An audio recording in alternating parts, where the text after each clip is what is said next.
ঘটনা শোনো না, এক মুচি হাজির ঘটনা শোনো না, ঠিক মতো দুবেলা তার খাওয়া হতো না।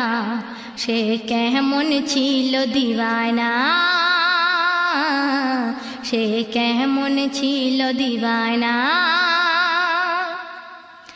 আত্মীয় স্বজন বলে শোনো না,